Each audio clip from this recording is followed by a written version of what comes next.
Okay guys, इस video में हम क्लास 12th का इकोनॉमिक्स के सिलेबस को टॉपिक वाइज डिटेल में समझेंगे। ठीक है, चैप्टर में कौन कौन से टॉपिक आ रहे हैं वो पूरा डिटेल में सिलेबस को समझेंगे, जो सीबीएसई ने 28 मार्च को रिलीज किया है। ठीक है, एंड ये भी समझेंगे कौन कौन से चैप्टर की कितनी वेटेज है। एंड थोड़ा वीडियो लंबा हो सकता है, ठीक है, 2-4 मिनट वीडियो लंबी हो जाए तो कोई दिक्कत नहीं है, आप देख लोगे, मुझे पता है, क्योंकि आप इन्फॉर्मेशन लेने में यार कंजूसी नहीं करते हो, पूरा डिटेल में चीज़ें सीखते हो। ठीक है, तो स्टार्ट करते हैं एंड बने रहना पूरा जब तक सिलेबस खत्म ना हो। ठीक है, चलिए स्टार्ट करते हैं। ओके, क्योंकि मैंने पहले से इकोनॉमिक्स का सिलेबस डाउनलोड कर रखा था, इसमें आपका क्लास 11 और 12 दोनों का है। ठीक है, 2025 से 26 का सिलेबस। ठीक है, तो हमें तो क्लास 12 का बिल्कुल डिटेल में टॉपिक वाइज सिलेबस समझना है, कौन कौन से चैप्टर्स में कौन कौन से टॉपिक्स हमारे आ रहे हैं। ठीक है, तो स्टार्ट करते हैं हम। तो सबसे पहला आपका ये देखने को मिलेगा इकोनॉमिक्स के बारे में बताया गया। ठीक है, तो इसको आप क्या करना है, रीड कर लेना, 2 मिनट में रीड कर लोगे, इंपॉर्टेंट है ये भी। ठीक है, तो हम तो नीचे चलते हैं क्योंकि हमें सिलेबस देखना है। तो उसके बाद आपका ऑब्जेक्टिव भी बताया गया, इकोनॉमिक्स पढ़ने का क्यों ऑब्जेक्टिव, मतलब इकोनॉमिक्स क्यों पढ़ाया जा रहा है आपको, तो ये भी आप पढ़ सकते हो। ठीक है, इसका लिंक मैं आपको दे दूंगा डिस्क्रिप्शन में पीडीएफ का। ठीक है, हम डायरेक्ट क्लास 12 की इकोनॉमिक्स पे चलते हैं। तो यहाँ पे आपका क्लास 12 का इकोनॉमिक्स है। ठीक है, तो यहाँ से आपको समझना है। ठीक है, सबसे पहले तो आप समझो, आपका जो फाइनल बोर्ड का पेपर होगा आपका, वो आपका 3 घंटे का होगा, आपको पता है। ठीक है, 80 नंबर का आपका पेपर आएगा। ठीक है, और 20 नंबर का आपका प्रोजेक्ट है, ये तो 80 नंबर का मेन है आपका। ठीक है, 20 नंबर का आपका प्रोजेक्ट है, ये स्कूल पे डिपेंड करता है। ठीक है, तो इसमें आपको ये तो पता होगा कि क्लास 12 की इकोनॉमिक्स में आपका 2 बुक्स है। ठीक है, पार्ट ए पार्ट बी करके 2 बुक्स है। पार्ट ए आपकी है इंट्रोडक्टरी मैक्रो इकोनॉमिक्स। ठीक है, मैक्रो इकोनॉमिक्स है पूरी।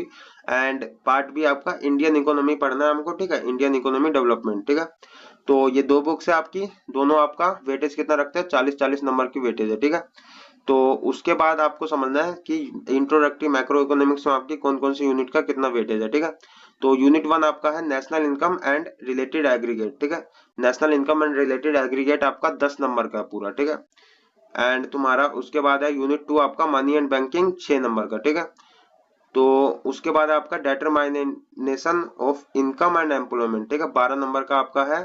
ठीक है, एंड तुम्हारा उसके बाद है unit 4 government budget and the economy 6 number की। ठीक है, एंड यूनिट 5 है आपका बैलेंस ऑफ पेमेंट 6 नंबर का। ठीक है, तो ये सारे मिला के आपका कितना नंबर बन रहा है, 40 नंबर। ठीक है, उसके बाद आपका जो पार्ट बी करके बुक है आपकी इंडियन इकोनॉमी, इसमें आपको कितना मतलब वेटेज है, तो सबसे पहला यूनिट 1 जो है डेवलपमेंट एक्सपीरियंस। ठीक है, 1947 से 1990 तक हमें पढ़ना है, और इकोनॉमिक रिफॉर्म जो 1991 में आया था, एलपीजी। ठीक है, उसको हमको पढ़ना है। ठीक है, ये आपका दोनों मिला के 2 चैप्टर है। ठीक है, तो ये आपका है 12 नंबर का। ठीक है, उसके बाद आपका है unit 2 current challenges facing Indian economy, मतलब करंट टाइम में कौन कौन सी चैलेंजेस फेस कर रही है इंडियन इकोनॉमी, तो हमें ये पढ़ना है। ये आपका है, इसमें 3-4 चैप्टर है आपके, 20 नंबर का ये। ठीक है, एंड लास्ट चैप्टर आपका है डेवलपमेंट एक्सपीरियंस ऑफ इंडिया। ठीक है, डेवलपमेंट एक्सपीरियंस, क्या एक्सपीरियंस रहा है। ठीक है, इंडिपेंडेंस से अभी तक का एक्सपीरियंस क्या रहा है डेवलपमेंट का।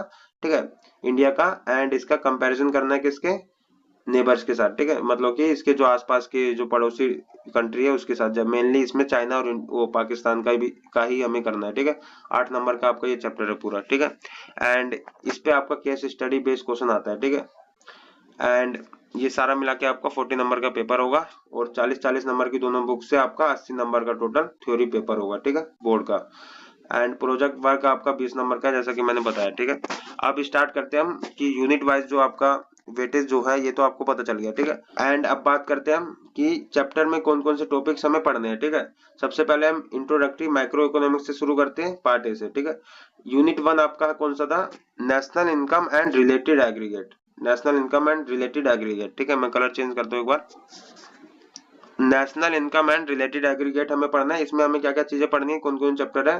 पहला चैप्टर आपका मैक्रो इकोनॉमिक्स इंट्रोडक्शन से ये। ठीक है, इसमें आपका व्हाट इज मैक्रो इकोनॉमिक्स क्या है ये आपको पढ़ना है। Basic concept in macro economics में कौन कौन कॉन्सेप्ट है, कंजम्पशन गुड्स कौन कौन से है, कैपिटल गुड्स क्या है, फाइनल गुड्स क्या है, इंटरमीडिएट गुड्स क्या है, stock flow, gross investment and depreciation, ये सारा आपको नेशनल इनकम में पढ़ना है। चिंता मतलब मैं पढ़ाऊंगा। ठीक है, डिटेल में सीखेंगे सब कुछ। Circular flow of income. ठीक है, 2 सेक्टर मॉडल बस हमको पढ़ना है। ठीक है, इसमें आपका 3 सेक्टर मॉडल 4 सेक्टर मॉडल थे, लेकिन हमें क्या है 2 सेक्टर मॉडल पढ़ना है। उसके बाद आपका method of calculating national income. ठीक है, तीनों मेथड हमें सीखना है नेशनल इनकम को कैलकुलेट करने का। वैल्यू एडेड, इसको हम प्रोडक्ट मेथड भी बोलते हैं। एंड तुम्हारा एक्सपेंडिचर मेथड एंड तुम्हारा इनकम मेथड, ठीक है। ये 3 मेथड हमें पढ़ना है, पूरा डिटेल में सीखेंगे पूरा कैसे कैलकुलेट करते हैं नेशनल इनकम, ठीक है। बहुत सारे न्यूमेरिकल सोल्व करेंगे, चिंता मत लो। एंड इसी यूनिट में आपका है aggregate related to national income. कौन कौन से एग्रीगेट है नेशनल इनकम से रिलेटेड, ठीक है। पहला है आपका GNP, gross national product, NNP net national product, ठीक है।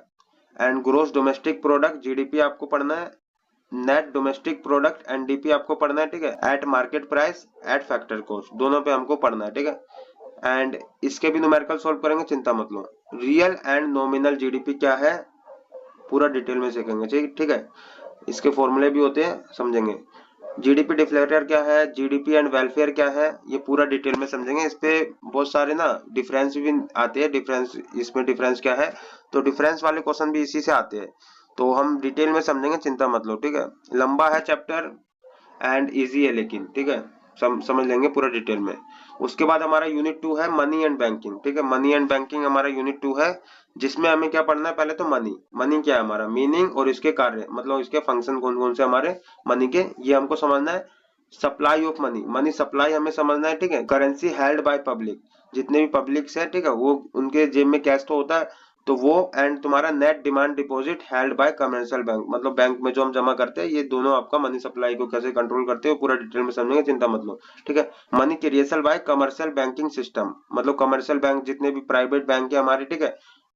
प्राइवेट बैंक कौन से हमारे, बस एक तुम्हारा सेंट्रल बैंक को छोड़ के, रिजर्व बैंक ऑफ इंडिया को छोड़ के जितने भी बैंक है हमारे कमर्शियल बैंक, वो कैसे मनी क्रिएट करते हैं, ठीक है, उसको हम डिटेल में समझेंगे। उसके बाद सेंट्रल बैंक को समझेंगे, इसके कार्य जो है, इट्स फंक्शन, ठीक है, इसको डिटेल में समझेंगे, कौन कौन से सेंट्रल बैंक के हमारे कार्य है, ठीक है। इसमें आपका जो है रिजर्व बैंक ऑफ इंडिया, मैंने बोला सेंट्रल बैंक हमारा रिजर्व बैंक ऑफ इंडिया है, तो उसको हमें समझना कौन कौन से इसके कार्य है, कौन कौन से कार्य करता है ये, ठीक है।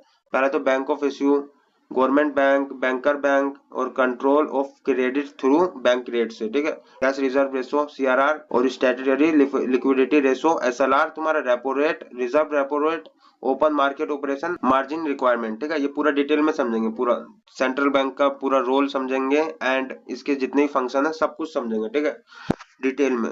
बड़ा चैप्टर है लेकिन इजी है, ठीक है। उसके बाद हमारा आता है, ये सारे चैप्टर जो है रियलिटी पे बेस्ड है, ठीक है, मैक्रो इकोनॉमिक्स पे बेस्ड है, चिंता मत लो, बहुत सारा आपका माइंड खुलेगा एंड बहुत सारी चीजें आपको समझ आएगी रियलिटी में, ठीक है। उसके बाद हमारा यूनिट 3 है डिटरमाइनेशन ऑफ इनकम एंड एम्प्लॉयमेंट, ये समझेंगे, ठीक है। इसमें हमारा क्या है, एग्रीगेट डिमांड क्या है और इसके क्या क्या कंपोनेंट है ये समझेंगे, ठीक है। इसका ग्राफ बनाना भी सीखेंगे, सब कुछ समझेंगे, ठीक है। Propensity to consume, propensity to save, average और मार्जिनल दोनों समझेंगे, ठीक है। इसका भी ग्राफ बनाना सीखेंगे। एंड उसके बाद है हमारा शॉर्ट रन इक्विलिब्रियम, आउटपुट कैसे निकालेंगे, ठीक है, इसके फॉर्मूले भी होते हैं, पूरा डिटेल में समझेंगे। इन्वेस्टमेंट मल्टीप्लायर क्या है हमारा, इसका क्या फॉर्मूला है ये भी हम समझेंगे, ठीक है। इट्स मैकेनिज्म, इसके कौन कौन से फॉर्मूले ये भी हम समझेंगे, ठीक है। And meaning of full employment, full employment क्या है हमारा, इनवॉलंटरी अनएम्प्लॉयमेंट क्या है, ये पूरा डिटेल में समझेंगे, ठीक है। एंड उसके बाद हमारा है problem of excess demand, excess demand की प्रॉब्लम, डेफिशिएंट डिमांड की प्रॉब्लम, ठीक है। इसको हम समझेंगे, ग्राफ बना के सीखेंगे। मेजर्स टू करेक्ट, इसको कैसे हम करेक्ट कर सकते हैं, गवर्नमेंट स्पेंडिंग के थ्रू, टैक्सेस के थ्रू और मनी सप्लाई के थ्रू, मतलब इसमें दो मेथड आते हैं आपके, एक तुम्हारा फिस्कल पॉलिसी, मतलब दो पॉलिसी आती है इसमें, फिस्कल पॉलिसी और तुम्हारी मॉनेटरी पॉलिसी, तो इसको हम डिटेल में समझेंगे, ठीक है। मॉनेटरी पॉलिसी आपकी सेंट्रल बैंक के थ्रू होती है और फिस्कल पॉलिसी आपकी गवर्नमेंट के थ्रू होती है, डिटेल में समझेंगे, ठीक है। उसके बाद आपका यूनिट 4, अच्छा इसमें बहुत सारे न्यूमेरिकल भी होंगे, ठीक है। यूनिट 3 में आपके डिटरमाइनेशन ऑफ इनकम एंड एम्प्लॉयमेंट में आपको न्यूमेरिकल्स है, पूरा डिटेल में सोल्व करना सीखेंगे, ठीक है, इसकी भी चिंता मत लो। उसके बाद आपका यूनिट 4 है government budget and the economy, ठीक है। गवर्नमेंट बजट क्या होता है, कब अनाउंस होता है, ठीक है, इसमें क्या क्या चीजें इंक्लूड होती है, सब कुछ डिटेल में समझेंगे। गवर्नमेंट बजट क्या है, ऑब्जेक्टिव क्या है, इसके कंपोनेंट्स कौन कौन से डिटेल में समझेंगे। Classification of receipt, revenue receipt कौन कौन सी होती है हमारी, ठीक है। उसके बाद कैपिटल रिसिप्ट कौन कौन सी होते हैं हमारे, ये समझेंगे। क्लासिफिकेशन ऑफ एक्सपेंडिचर में आपका रिवेन्यू एक्सपेंडिचर कौन कौन से होते हैं, कैपिटल एक्सपेंडिचर कौन कौन से होते हैं, सब समझेंगे। बैलेंस, सरप्लस और डेफिसिट बजट कौन कैसे होता है, ठीक है, ये भी हम समझेंगे। मेजर्स ऑफ गवर्नमेंट डेफिसिट, कौन कौन से डेफिसिट होती है हमारा, fiscal deficit, primary deficit, and तुम्हारा ये पूरा डिटेल में समझेंगे। इस पे फॉर्मूले भी होते हैं बहुत सारे, तो ये भी हम समझेंगे, ठीक है। उसके बाद हमारा आता है यूनिट 5 बैलेंस ऑफ पेमेंट, ठीक है। बैलेंस ऑफ पेमेंट में आपका मेनली फॉरेन ट्रेड से ही रिलेटेड है। तो बैलेंस ऑफ पेमेंट अकाउंट क्या होता है पहले ये समझेंगे, मीनिंग एंड कंपोनेंट इसके क्या क्या है, ठीक है। उसके बाद बैलेंस ऑफ पेमेंट सरप्लस कब होता है और डेफिसिट कब होता है ये समझेंगे। फॉरेन एक्सचेंज रेट समझेंगे, कौन एक्सचेंज रेट कैसे डिटरमाइन करते हैं ये भी समझेंगे, ठीक है। इसका फॉरेन एक्सचेंज रेट का मीनिंग, ठीक है, फिक्स और फ्लेक्सिबल रेट दोनों समझेंगे, ठीक है। एंड तुम्हारा मैनेज फ्लोटिंग क्या होता है ये भी समझेंगे। डिटरमाइनेशन ऑफ एक्सचेंज रेट को कैसे डिटरमाइन करते हैं इन फ्री मार्केट में ये समझेंगे, मेरिट्स में, ठीक है, और डीमेरिट्स, इसके मतलब मेरिट्स और डीमेरिट, फ्लेक्सिबल और फिक्स एक्सचेंज रेट दोनों के हमें लाभ और हानि दोनों देखने हैं, ठीक है, तो वो भी हम डिटेल में समझेंगे। Manage floating exchange rate system कैसे मतलब क्या होता है और कैसे मतलब इसको डिटरमाइन करते हैं ये भी हम समझेंगे, ठीक है। एंड ये था हमारा मैक्रो इकोनॉमिक्स का पूरा सिलेबस टॉपिक वाइज, ठीक है। उसके बाद हम चलते हैं पार्ट बी पे हमारे इंडियन इकोनॉमी पे, ठीक है, इंडियन इकोनॉमी डेवलपमेंट, ठीक है। पार्ट बी हमारा इंडियन इकोनॉमी डेवलपमेंट बुक से, तो ये 40 नंबर की आपको पता है। तो यूनिट 1 से स्टार्ट नहीं किया इसको, देखो यूनिट 5 पे हमारा खत्म हुआ था, अब यूनिट 6 से हमारा ये स्टार्ट कर दिया, ठीक है। तो यूनिट 6 से हमारा डेवलपमेंट एक्सपीरियंस 1947 से 1990 तक का, और उसके बाद है हमारा इकोनॉमिक रिफॉर्म सिंस 1991 में जो हमारा इकोनॉमिक रिफॉर्म आया था इसको हम समझेंगे, ठीक है। एंड इसमें हमारा क्या क्या है पहले तो बताया गया। चैप्टर 1 है हमारा a brief introduction of state of Indian economy on the eve of independence, मतलब इंडिपेंडेंस से पहले हमारी इंडियन इकोनॉमी क्या है भैया इसको हम पहले समझेंगे, ठीक है। उसके बाद हमारा है इंडियन इकोनॉमी सिस्टम को समझेंगे और इसके कॉमन गोल्स कौन कौन से थे, 5 ईयर प्लान जो है हमारे वो हम समझेंगे। 1947 से 19 मतलब जब तक ये हमारा 5 ईयर प्लान चला इसको हम समझेंगे, कौन कौन से 5 ईयर प्लान में कौन कौन से गोल्स रखे गए, ठीक है, ये पूरा डिटेल में समझेंगे, ठीक है। और ग्रीन रिवॉल्यूशन भी आया था, ठीक है, तो व्हाइट रिवॉल्यूशन भी आया था, ये सब कुछ हम डिटेल में समझेंगे। उसके बाद है हमारा मेन फीचर्स इसके, ठीक है, 5 ईयर प्लान के प्रॉब्लम एंड तुम्हारा पॉलिसीज ऑफ एग्रीकल्चर की, कौन कौन से हमारे इसमें पॉलिसीज रखी गई एग्रीकल्चर के लिए, इंस्टीट्यूशनल एस्पेक्ट कौन कौन से है, एंड न्यू एग्रीकल्चर स्ट्रेटेजी कौन कौन सी है, ठीक है, अभी के टाइम की वो भी समझेंगे। इंडस्ट्री का आपको बात करें तो आईपीआर 1956 का हम समझेंगे, एंड एसएसआई का रोल समझेंगे हम और इम्पोर्टेंस समझेंगे, ठीक है। एंड तुम्हारा फॉरेन ट्रेड कैसे मतलब हमारा चलता था ये भी हम समझेंगे, ठीक है, इंडियन इकोनॉमी में फॉरेन ट्रेड कैसे चलता था और अभी कैसे चलता है ये भी समझेंगे। उसके बाद है हमारा इकोनॉमिक रिफॉर्म चैप्टर नाम से है, ठीक है, 1991 में जो आया था। इसमें आपका features and appraisal of liberalisation, globalisation और प्राइवेटाइजेशन जो 1991 में हमने मतलब वो रिफॉर्म में मेन हमारा ईव जो था लिबरलाइजेशन, प्राइवेटाइजेशन और ग्लोबलाइजेशन को हमने करा था। एलपीजी इसको पॉलिसी भी बोलते हैं, ठीक है। उसके बाद हम इसमें समझेंगे कॉन्सेप्ट ऑफ डीमोनेटाइजेशन, जो हमारा करेंसी का डीमोनेटाइजेशन करना उसको हम समझेंगे, और जीएसटी को भी हम डिटेल में समझेंगे जो 2017 में हमारा आया था, ठीक है, तो इसको हम डिटेल में समझेंगे, चिंता मत लो। ये पूरा जो इंडियन इकोनॉमी है ये पूरा थ्योरी बेस्ड है पेपर, ठीक है, इसमें कोई आपको न्यूमेरिकल करना नहीं है, लेकिन ये है कि थ्योरी बेस्ड है लेकिन बहुत सारी चीजें समझने वाली है, ठीक है, तो इसको आपको थ्योरी है तो डिटेल में समझना भी पड़ेगा, ठीक है। उसके बाद हमारा यूनिट 7 आता है current challenges facing Indian economy, मतलब करंट टाइम में और वो इंडिपेंडेंस के बाद क्या क्या मतलब इंडियन इकोनॉमी ने चैलेंजेस फेस किया, ठीक है। इसमें हमारा चैप्टर आता है ह्यूमन कैपिटल फॉर्मेशन वाला, ठीक है।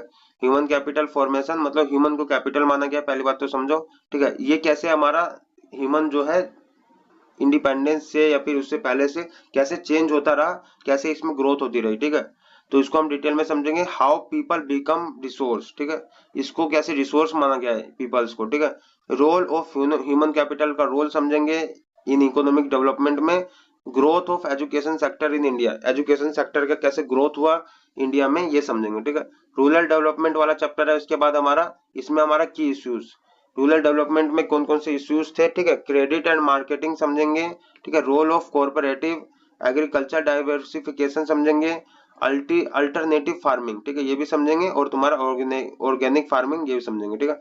अच्छा एक चीज हम ये भी समझेंगे कि ये जो तुम्हारा 3 सेक्टर है, ठीक है, एग्रीकल्चर, इंडस्ट्रियल और तुम्हारा सर्विस सेक्टर, इसको भी हम डिटेल में समझेंगे, चिंता मत लो, ठीक है। एंड उसके बाद हमारा चैप्टर है एम्प्लॉयमेंट, ठीक है, इसको हम डिटेल में समझेंगे, एम्प्लॉयमेंट भी समझेंगे, अनएम्प्लॉयमेंट भी समझेंगे, ठीक है। ग्रोथ, इसमें एम्प्लॉयमेंट में ग्रोथ एंड तुम्हारा changes in workforce participation rate, ठीक है, इनफॉर्मल सेक्टर में और इनफॉर्मल सेक्टर में दोनों का समझेंगे, ठीक है। प्रॉब्लम क्या क्या आई एम्प्लॉयमेंट में, अनएम्प्लॉयमेंट में एंड इसकी पॉलिसीज क्या क्या अपनाई गई, ठीक है, ये भी हम डिटेल में समझेंगे। उसके बाद हमारा चैप्टर आता है sustainable economic development. Sustainable economic development क्या है इसको समझेंगे। इफेक्ट्स ऑफ इकोनॉमिक डेवलपमेंट से क्या क्या मतलब इफेक्ट्स है, ठीक है, सस्टेनेबल इकोनॉमिक डेवलपमेंट के, ये समझेंगे। रिसोर्स पे और एनवायरमेंट पे डिटेल में, इंक्लूडिंग ग्लोबल वार्मिंग जो है उसको भी हम डिटेल में समझेंगे, ठीक है। तो ये था आपका यूनिट 7। उसके बाद हमारा यूनिट 8 आता है डेवलपमेंट एक्सपीरियंस ऑफ इंडिया, ठीक है। इसमें हम क्या, जो हमारे नेबर्स है, ठीक है, मतलब कि पड़ोसी जो कंट्री है उसको उसके साथ कंपैरिजन करना सीखेंगे इंडिया का, ठीक है, कंपैरिजन करेंगे, ठीक है। मेन जो है हमारा इंडिया एंड पाकिस्तान का और इंडिया एंड चाइना का कंपैरिजन करेंगे, इंडिया पाकिस्तान चाइना तीनों का भी कंपैरिजन करेंगे, ठीक है। कौन कौन सी ग्रोथ पॉलिसीज थी, ठीक है, जो चाइना हमसे कैसे आगे निकला ये भी समझेंगे, ठीक है। इंडिया कैसे पीछे रह गया चाइना से, और इंडिया और पाकिस्तान पाकिस्तान कैसे पूरा मतलब ग्रोथ के मामले में पीछे रह गया, ये पूरा डिटेल में समझेंगे, ठीक है। एंड तुम्हारा इसमें कौन कौन सी इश्यूज थी, इकोनॉमिक ग्रोथ, पॉपुलेशन, कैसे पॉपुलेशन के मतलब पॉपुलेशन में इंडिया आगे निकल गया ये समझेंगे। सेक्टरल डेवलपमेंट कैसे हुआ, सेक्टरल डेवलपमेंट ये एग्रीकल्चर, इंडस्ट्रियल और तुम्हारा सर्विस सेक्टर में कैसे डेवलपमेंट हुआ ये समझेंगे, ठीक है। इंडिया का कैसे और चाइना का कैसे और तुम्हारा पाकिस्तान का, ठीक है। और उसके बाद है तुम्हारा अदर ह्यूमन डेवलपमेंट इंडिकेटर, कौन कौन से है डेवलपमेंट के लिए कंपैरिजन करने के लिए, ये डिटेल में समझेंगे इस वाले चैप्टर में, ठीक है। यहाँ से तुम्हारा केस स्टडी भी आता है। तो ये था आपका पूरा डिटेल में टॉपिक वाइज, पूरा डिटेल में टॉपिक वाइज सिलेबस आपका क्लास 12th इकोनॉमिक्स का, ठीक है। इसके बाद अब हम क्या करेंगे, डिटेल में वीडियो लाएंगे, ठीक है, एंड वीडियो के माध्यम से सारी चीजें चैप्टर वाइज सीखेंगे, ठीक है। शुरुआत हम मैक्रो इकोनॉमिक्स से करेंगे।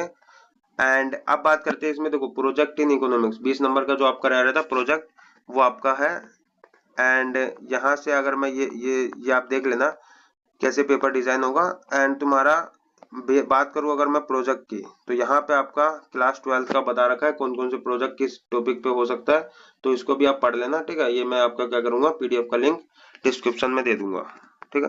तो ये था हमारा पूरा डिटेल में सिलेबस। तो उम्मीद करता हूँ आपको पूरा डिटेल में टॉपिक वाइज बिल्कुल डिटेल में सिलेबस समझ आया होगा। एंड आपको सब्सक्राइब करना हो तो कर देना। बाकी मिलते हैं हम नेक्स्ट वीडियो में। Thank you.